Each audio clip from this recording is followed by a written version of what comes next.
Thank you, Mr. Chairman. I want to follow up on a statement that Senator King was mentioning as well about deep fakes, and that's something I've spoken to both of you about before in the past.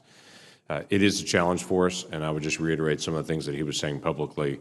When it's the possibility and now the opportunity to be able to create video that looks strikingly real, but none of it is actually real. All of it's computer generated. That is a very different day for video sharing in the days ahead. And I know as y'all have attacked issues like child pornography and other things on your platforms in the past, y'all will aggressively go after these things. We're just telling you we're counting on it because Americans typically can trust what they see, and suddenly in video they can no longer trust what they see because the opportunity to be able to create video that's entirely different than anything in reality has now actually come. So I appreciate your engagement on that. I want to talk to you a little bit to Mr. Dorsey about following up some things that Senator Blunt had mentioned as well about suspended accounts. When you suspend an account, obviously there's information that's still there. Do you archive all of that information to be able to maintain for a suspended account? This is an account that we determine is either from a foreign actor, hostile actor, or is inappropriate, not an authorized user. Is that something you hold that information so you can maintain it? I need to follow up with you on the exact details of our policies, but I believe we do, especially in regards to any law enforcement action. Terrific. For Facebook, what is the practice when you suspend an account and say this is not an authorized user, or we think this is a foreign or hostile user? If we have any suspicion that it's a foreign or hostile user, we would keep the information to be able to do further investigation. So then the question is the investigation internal for y'all, or obviously if law enforcement subpoenas that and comes to you and says, I have a subpoena to come get that information, that's a whole different issue. But is that something you do in your own investigation? Because as I'm sure you've seen in the past, some users will create a fake account or some sort of hostile account. That comes down, they'll create another one, and then there's some similarities in where they go in directions and relationships. Do you maintain that data to be able to make sure that you're well prepared and educated for when they may come back to be aware of that again? For Twitter, what is that, Mr. Dorsey? So we do our own internal investigations, and we are benefited anytime our peers recognize something, and we do share that data so that we can check our own systems for similar vectors or similar accounts, and also work with law enforcement to understand the intent. If there is a request to allow an account to lay dormant by law enforcement, we will allow that to happen and work with them to make sure that we are tracking it accordingly. Mr. Dorsey, the main thing I'm trying to identify, though, is let's say it happened in 2017. You identified an account that you suspended and said this is a problem area or unauthorized user or whatever it may be. You take that account off.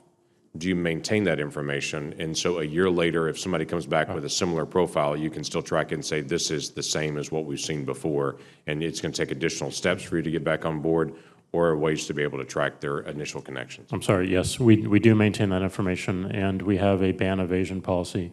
So if someone is trying to evade a ban or suspension, no matter what the time frame, we can take action on those accounts as well. Okay, Ms. Sandberg. If we have any suspicion that this would be engaged in foreign or domestic inauthentic activity, or we have law enforcement interaction on it, we would keep that information. Okay.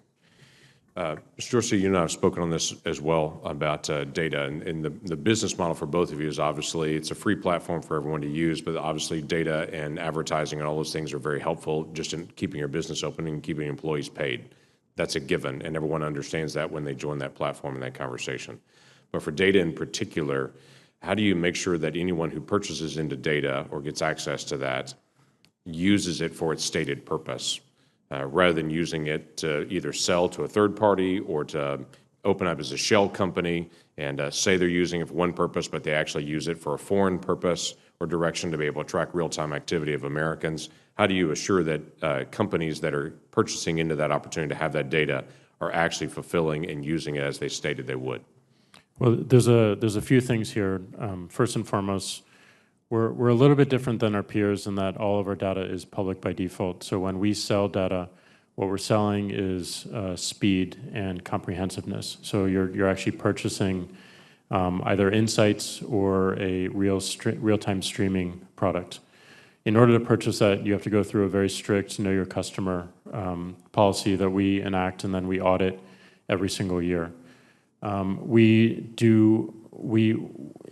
we have any indication that there is suspicious activity happening, that is an opportunity for us to reach out to law enforcement with the sole purpose of trying to understand the intent. That is the thing that we are not always going to be able to infer from us looking at the relationship. You mentioned, setting up companies that potentially are in front of governments. That is not information that we would necessarily have, and that is where we are dependent upon the intelligence to inform us so that we can take stronger action.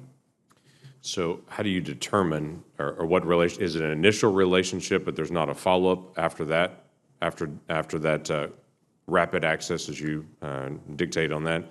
After that is determined, is there any way to check in on those companies to be able to make sure they're actually fulfilling your terms of service? Absolutely, and we do it every year on a regular basis, but if we see anything suspicious at any point in time, we'll reach out directly. Okay.